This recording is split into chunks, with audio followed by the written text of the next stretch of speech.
अरे वाह, आज तो मम्मी ने क्या मस्त टिंडे की सब्जी बनाई है। दिल गार्डन गार्डन हो गया खाकर, लेकिन मेरा पेट तो भरा नहीं। ऐसे बोलते हुए पूजा प्लेट की बची खुची सब्जी चाटने लगती है और रसोई में आकर अपनी माँ मालती से सब्जी मांगती है। अरे माँ, ओ मेरी प्यारी माँ, क्या कर रही हो? हैंगी गार्डन में झूला झूल रही हूँ। झूलेगी? माँ को ज्यादा मक्खन मत लगा, सीधे बता क्या चाहिए। माँ तुमने सब्जी बड़ी अच्छी बनाई है, थोड़ी और डाल दो ना। अरे अभी कुछ देर पहले तो मैंने तुझको कटोरा भर की सब्जी दी थी, सारा खा गई। थोड़ा हिसाब किताब से सब्जी खाना सीख जा तू। अपने हिस्से की सब्जी खा चुकी है, अब मेरी और तेरे पापा के लिए थोड़ी सब्जी बची है। धनिया की चटनी बनाई है, वो खा ले। चटनी का नाम सुनकर पूजा चिड़चिड़े मिजाज से कहती है, माँ, ओ माँ, दे दो ना थोड़ी सी सब्जी प्लीज। मेरी प्यारी माँ, आपको पता है ना, मुझे चटनी जरा भी पसंद नहीं है। जब तक मायके में हूँ अपनी बेटी को अच्छे से खिला पिला लो, पता नहीं मेरे ससुराल वाले मुझे खाना देंगे कि नहीं। पूजा की ऐसी बातें सुनकर मालती इमोशनल हो जाती है। अब ज्यादा मस्का मत लगा, देती हूँ सब्जी। पर बेटी, इंसान को हर चीज खाना चाहिए, क्योंकि हम नहीं जानते तुझे कैसा ससुराल मिलेगा। इसीलिए थोड़ी चटनी खाने की भी आदत डाल ले। इंसान को हर चीज खाना चाहिए। ऐसा बोलकर मालती अपनी जबरदस्ती से चटनी भी दे देती है, लेकिन पूजा मिनट भर के अंदर सब्जी खा जाती है। क्या मस्त सब्जी थी, स्वाद आ गया। माँ ने जो ये चटनी दी है, इसका क्या करूं? चल कोई नहीं पूजा, माँ का दिल रखने के लिए थोड़ा सा चख लेती हूँ। पर ये गंदी सी चटनी दूर से देखने में ही गोबर जैसा हरा हरा लग रहा है। जी जी जी, मैं नहीं खा रही। ऐसे बोलकर पूजा चटनी की प्लेट में हाथ धो देती है। पूजा मालती और बनवारी की इकलौती संतान है, जिसे सब्जी खाना काफी ज्यादा पसंद है। पर चटनी के साथ पूजा की कुछ खास नहीं बनती, या फिर ऐसा कहना गलत नहीं होगा कि उसे किसी भी चीज की चटनी खाना बिल्कुल पसंद नहीं है। पर कहते हैं ना, इंसान जिस चीज से जितना दूर भागता है, किस्मत उसे उसके पास ही खींच कर लाती है। गुजरते महीनों के साथ पूजा की शादी एक भरे पूरे जॉइंट फैमिली में तय हो जाती है और बड़े धूमधाम से पूजा की शादी मोहित के संग हो जाती है और वो विदा होकर ससुराल आ जाती है, जहां हाथों में आरती की थाली लेकर सास विमला स्वागत में खड़ी थी। अरे ओ रविंद्र जी, अम्मा जी, संगीता बहू, देव, शालू, अरे सबके सब जल्दी आ जाओ, बहू की गाड़ी आ गई। तभी सब लोग स्वागत के लिए आ जाते हैं। इतने सारे लोगों को देखकर पूजा घबराहट से बोलती है, हाय मैं मर गई, ये मेरा ससुराल है।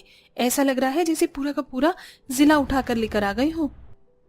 पूजा मन में अंदर ही अंदर ससुराल में मौजूद सदस्यों की गिनती करने लगती है। 1 2 3 4 5 6 7 8 9 10 11 12, यानी कि मुझे डेली डेली 1 दर्जन लोगों के लिए खाना बनाना पड़ेगा। फिर तो गई बहस पानी में। दुल्हन, दाएं पैर से कलश गिराकर अपने ससुराल में गृह प्रवेश करो। जी सासू माँ। आओ, मैं तुम्हारा सबसे परिचय करवाती हूँ।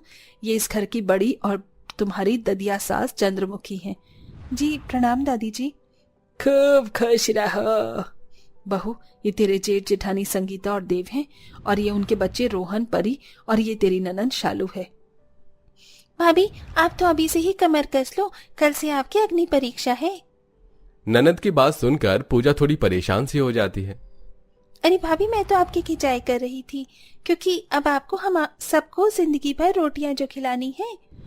तो फिर ठीक है ननंद जी, मुझे मंजूर है। अच्छा, अब सब सो जाओ और नई बहू और मोहित को भी आराम करने दो। थके हारे होने की वजह से सब सोने चले जाते हैं।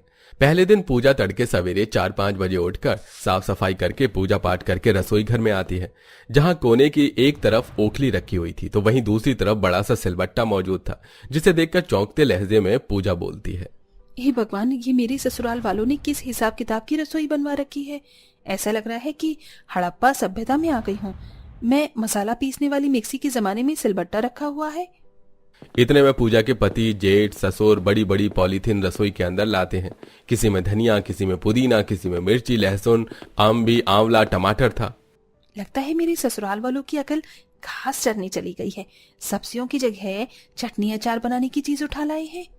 तभी विमला आकर बोलती है, नहीं बहू, सारा सामान आ गया है, तो तुझे 10 तरह की चटनी और रोटी बना ले। 10 तरह की चटनी बनाने की फरमाइश सुनकर बेचारी बहू को जैसे 104 डिग्री बुखार लग जाता है। क्या कहा माँ जी? 10 तरह की चटनी बनानी है? हाँ बहू, हमारा परिवार डेली 10 तरह की चटनी से रोटी खाता है, और अब तुम भी अपने अंदर अपने ससुराल की आदतें डालो।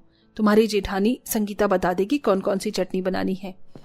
तो मेरी प्यारी देवरानी जी, ऐसा करो, कच्ची अम्बी की चटनी, लहसुन की चटनी, धनिया की चटनी, पुदीने की चटनी, आंवले की चटनी, मिर्ची की चटनी, कुल मिलाकर 10 चटनी बनानी है।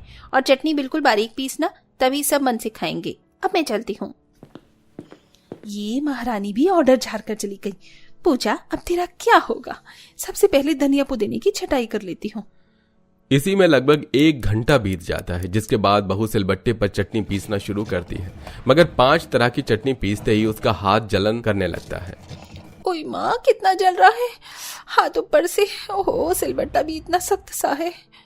कुछ देर गुजरते ही ससुराल वाले हल्ला मचाने लगते हैं। अरे पता नहीं और कितनी देर लगेगी, मेरे पेट में चूहे हुड़दंग मचा रहे हैं चटनी खाने के लिए। हमें भी भूखी लगी है चाचू। चाचू, चाची को जल्दी बोलो ना, हमारी फेवरेट चटनी ले आए। हाँ बोलता हूँ। पूजा, और कितनी देर लगेगी? जल्दी बनाओ, खाना सब भूखे हैं। हाँ बना रही हूँ मोहित जी। बैठे बैठे ऑर्डर तो ऐसे फरमा रहे हैं जैसे मैं कोई मशीन हूँ। ये नहीं कि हाथ बटा दें आके। लगभग 2-3 घंटे बाद पूजा खाना परोसने लगती है तो ननद शालू चिड़चिड़े मिजाज से बोलती है, ये लीजिए आप लोगों की 10 तरह की चटनी और गर्मा गर्म रोटी। भाभी, ये क्या जरा सी चटनी डाल रही हो? ये तो वही बात हो गई, ऊंट के मुंह में जीरा। हम लोग इस बड़ी कटोरी में चटनी खाते हैं, पर चटनी थोड़ी खानी चाहिए ननद जी, क्योंकि ये गर्म होती है। ज्यादा चटनी पेट में गर्मी करती है। भाभी, हमको सब हजम है, आप डालिए। और लगभग 10-15 मिनट के अंदर ही चटोरे ससुराल वाले 10 तरह की चटनी खत्म कर जाते हैं, मगर रोटी बच जाती है। ये क्या, आप लोग 10 तरह की चटनी खा गए और सारी की सारी रोटी ऐसे ही छोड़ दी? ये कौन खाएगा? दादी जी, आपने तो एक भी रोटी नहीं खाई। अरे बाबू, कैसे खाती? रोटी, मेरे दांत कमजोर हो गए हैं ना, रोटी नहीं चबाई जाती।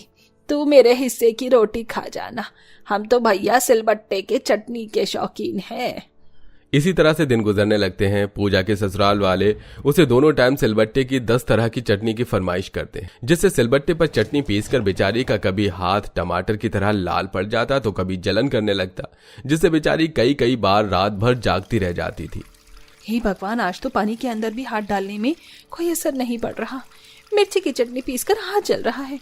बस बहुत हो गया, मैं कल साफ सीधे सबको बोल दूंगी मुझसे सिलबट्टे पर चटनी नहीं पीसी जाएगी। अगले दिन सुबह सुबह जब ससुराल वाले 10 तरह की चटनी का इंतजार कर रहे थे तो बहू ने कहा, माँ जी, मुझसे 10 तरह की चटनी सिलबट्टे पर नहीं बनेगी। अब आप लोगों को 10 तरह की चटनी खानी है तो मिक्सर ले आइए, मैं उसमें चटनी बना दूंगी। तभी सबके सब नौटंकी मचाने लगती हैं। अरे अगर मिक्सी की चटनी में तो 1 पैसे का स्वाद नहीं होता, चटनी का स्वाद ही जल जाता है। अरे बहू, तुझको दिक्कत क्या है 10 तरह की ही चटनी सिलबट्टे पर पीसने में? माँ जी, 10 तरह की चटनी सिलबट्टे पर पीसकर मुझे पता है कि मैं डेली क्या झेलती हूँ। आप लोगों को तो खाली खाने से मतलब है। बोलते बोलते पूजा रोने लगती है तो अकड़ू नंद बोलती है, बस बस भाभी, रो मत, आपके रोने से पिघलने वाली नहीं। हमको तो 10 तरह की सिलबट्टे की ही पिसी हुई चटनी चाहिए। हाँ। अपने जीभ के स्वाद के आगे कोई बेचारी बहू के दुख को नहीं समझता। इसी तरह दिन गुजरते हैं। दिन रात चटनी खाकर ससुराल वालों के पेट में गर्मी छाने लगती है। वहीं इधर पूजा के हाथ सूजकर मोटे मोटे हो जाते हैं तो मोहित डॉक्टर को बुलाता है। देखिए, इनकी स्किन बहुत ही सेंसिटिव है। क्या आप लोग सिलबट्टे पर मसाला पिसवाते हैं? इनके हाथों की हालत देखिए, कितनी बुरी हो रखी है। इन्हें फंगल इन्फेक्शन हो रखा है। बहू के बिगड़े हाथों की दशा देखकर ससुराल वालों को भारी पछतावा होता है। बहू, हो सके तो अपने ससुराल वालों को माफ कर दे। हमने अपनी जीभ के चटोरेपन के चक्कर में तुझसे डेली 10 तरह की चटनी सिलबट्टे पर पिसवाई। अब हम आज से चटनी खाना ही छोड़ देंगे। ये सुनकर बहू के कलेजे में बड़ा चैन पड़ जाता है और ससुराल वाले भी सब्जियां खाना शुरू कर देते हैं। वेल दोस्तों, क्या आप आज भी मिक्सी वाले जमाने में सिलबट्टे पर चटनी पीस कर खाते हैं? कमेंट बॉक्स में कमेंट करके जरूर बताइएगा।